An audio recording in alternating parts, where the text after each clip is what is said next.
Matt Grubbs, our former colleague here at New Mexico in Focus, wrote a very interesting in-depth article for the Santa Fe Reporter looking at our state's laws against distracted driving and whether or not they are effective. He writes that the state's Department of Transportation's Traffic Safety Bureau show that driver distraction has been rising and not falling since New Mexico's law against texting and driving went into effect in 2014, Mary.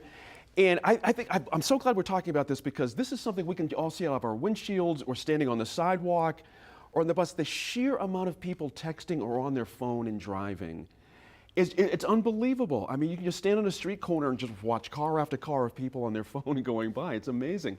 Yeah. So we have this law in the book. It's not working. What do you think the deal is here? Is it not, are we not telling people enough it's against the law? Are we not spending money? What's going on here? You know, it's possible these devices are just more and more engaging. Right. We as a society are just more and more hooked. The article did say that maybe it does have at least some effect, so maybe it's the question of like how much worse would it be? That's right. Scary too. And it's a classic case of deterrence. You know, what's the deterrent? You can get a speeding ticket for $400. Doesn't mean you're not going to be speeding 30 days later. Yeah. You know, maybe not that much money. Yeah. Still be speeding, but you know what I mean. It's a hard thing. It's been that high for me a couple times. The article also noted like sometimes these laws then cause car companies to take new measures. You know, I drive a car with the Bluetooth and, That's right. and hands-free, so. Yep. You know, the hands-free stuff makes you do more work because, like, now your screen's got. You can choose your iPod music. You can choose, you know, I got my wife's new car, and it's like I can get my text messages. I'm like, whoa! I'd probably safer just to use my phone because now I'm trying to figure out the car. I'm glad you mentioned that. This idea of distraction, you know, that's part of the problem. And science has shown it's not necessarily the hands-free bit that's distracting. All of that stuff is distracting. So what are police supposed to do in either Santa Fe or around the state? I just don't understand how we got to where we are. Yeah. You know, we went through the entire industrial revolution without fax machines and email. You know, I remember, you know, early on you'd leave and, you know, I remember when I first got elected to the legislature, it was really as cell phones were just, not everybody had one. You know, and you'd make that drive from Santa Fe to Roswell and man, you were on your own. No one got you. Now you can't go 30 seconds. I mean, I'm telling you, after this, I'm going to go upstairs to get my cell phone, and there'll be 5 missed calls, 25 emails, 30 texts.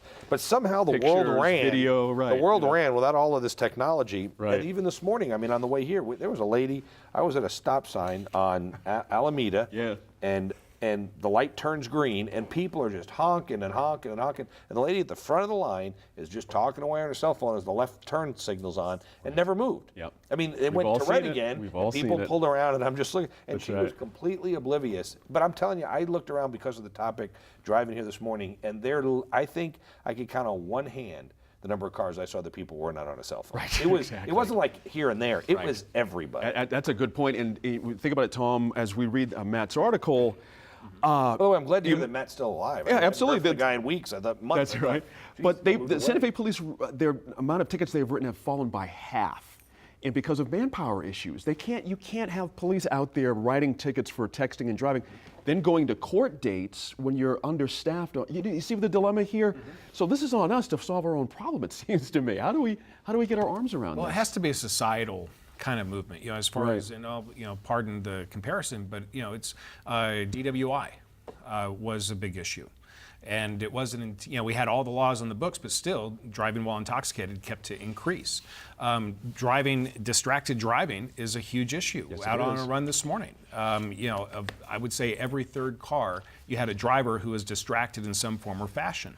And, you know, that's the kind of challenging issue that it really is. And I think that it has to be a societal change to say, what are we going to do with distracted driving to really make sure that we're serious about it? Is it really about finding people, jailing people? I mean, how does the law get its arm around You know, unfortunately, I think that there's a time that's coming where we will have multiple fatalities as a result of a cell phone distraction.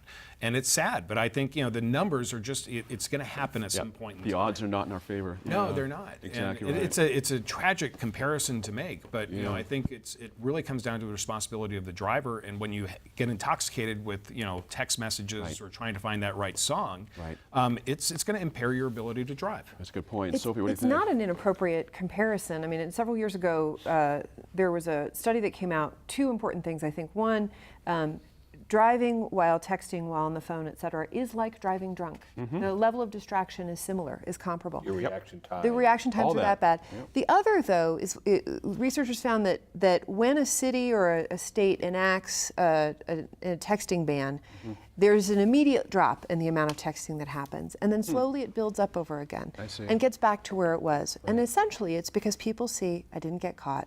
I didn't get caught. For the most part, I think what we're seeing is that texting while driving or being on the phone, not being hands-free while driving, is an add-on to another offense. So you've had an accident, we can see that you were texting during that time. Right. You know, there was a fatality, a car-related fatality, we can see you were texting.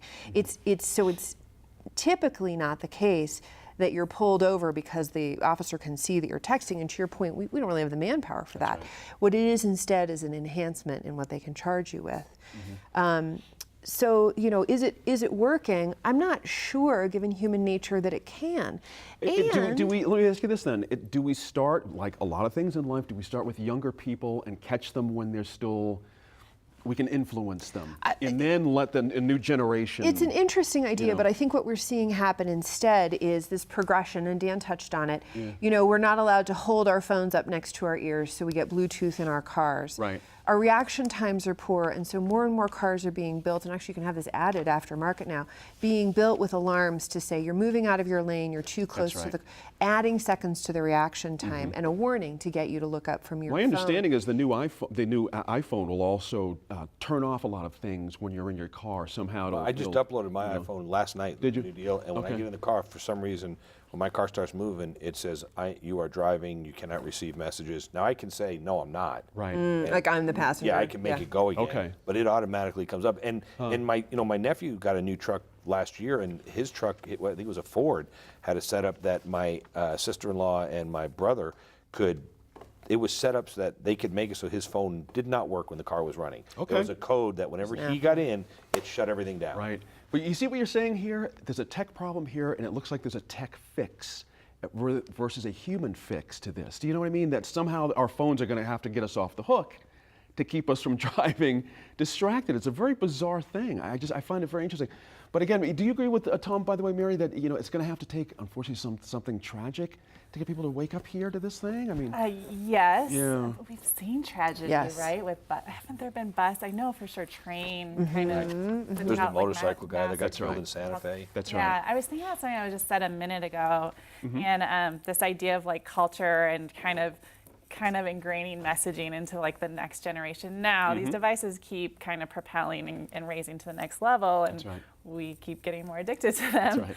But I think back in the day there were there was a lot of campaigns for seatbelts, and now that is just commonplace in private culture. Good so point. best case scenario, maybe that kind Right. of starts to filter in. Isn't that funny you mentioned that? There were Take huge over. protests back at the time for seatbelts. People were so opposed to them. It's a very interesting thing, isn't it? Yeah. Very odd. We'll have to finish that there.